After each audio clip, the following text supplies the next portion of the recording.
Ragi bread மைதா வீட் flower ரெண்டுமே கொஞ்சம் கூட சேர்க்காம வெறும் ராகி மாவு வச்சு சூப்பரான ஒரு க்ளூட்டன் ஃப்ரீ பிரெட்டு தான் இன்றைக்கி பார்க்க போகிறோம். இந்த ராகி பிரெட் நல்ல சாஃப்டாக புசு புசுன்னு இருக்கும். கரெக்ட் மெஷர்மெண்ட்டில் செஞ்சிங்கன்னா பர்ஃபெக்டாக வரும். வாங்க எப்படி செய்யுதுன்னு பார்க்கலாம். 1.5 டீஸ்பூன் நான் இன்ஸ்டன்ட் ஈஸ்ட் ஆட் பண்ணியிருக்கேன். அதோட 2 டீஸ்பூன் சுகர், 2 கப்ஸ் வார்மான வாட்டர் ஆட் பண்ணிவிட்டு 12 மினிட்ஸ் ஈஸ்ட் ஆக்டிவேட் பண்ணி விட்டுருங்க. 12 மினிட்ஸ்க்கு அப்புறம் ஈஸ்ட் நல்லா ஆக்டிவேட் ஆகிட்டு இருக்கும். இப்போ 1/2 டீஸ்பூன் உப்பு, 1.5 கப் ராகி மாவு ஆட் பண்ணிவிட்டு சீலியம் ஹாஸ்க் 3 டேபிள் ஸ்பூன் ஆட் பண்ணுறேன். கண்டிப்பாக ஆட் பண்ணணும். அப்போ தான் அந்த கொஞ்சம் ஃபைபர் கண்டென்ட் வரும்.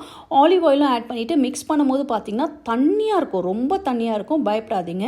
இதை நீங்கள் ஒரு 8 to 10 மினிட்ஸ் மிக்ஸ் பண்ண பார்த்தீங்கன்னா ஒரு ஃபியூ மினிட்ஸ்க்குமே அந்த டெக்ஸ்சர் மாறிட்டே வரும். கடைசியாக பார்த்தீங்கன்னா சப்பாத்தி மாவு மாதிரி கன்சிஸ்டன்ஸில் அந்த டெக்ஸ்சரில் வந்துடும். அப்போ க்ளோஸ் பண்ணி வச்சுடுங்க. ப்ரூஃபிங்க்கு விட்டுடுங்க. எனக்கு 1 hour ஆச்சு. இந்த மாதிரி டபுள் த சைஸ் ஆகும். ஸோ டபுள் த சைஸ் ஆகிட்டு அப்புறம் கையில் எல்லா மாவும் ஒன்றா சேர்த்து கொஞ்சம் ரோல் அப்படின்னா கையிலே அப்படியே ரோல் பண்ணிவிட்டு க்ரீஸ் பண்ணி வச்சு இந்த லோஃப் டென்னில் அப்படியே செட் பண்ணி விட்டுடுங்க. இப்போ செகண்ட் ப்ரூஃபிங்க்கு இன்னொரு 1 hour to 45 மினிட்ஸ் வைங்க.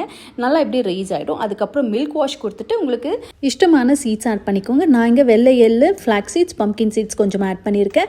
ப்ரீஹீட் பண்ண அவனில் 200 டிகிரி செல்சியஸில் 30 மினிட்ஸ் பேக் பண்ணியிருந்தீங்கன்னா சூப்பரான ராகி பிரெட் ரெடி ஆகிடும்.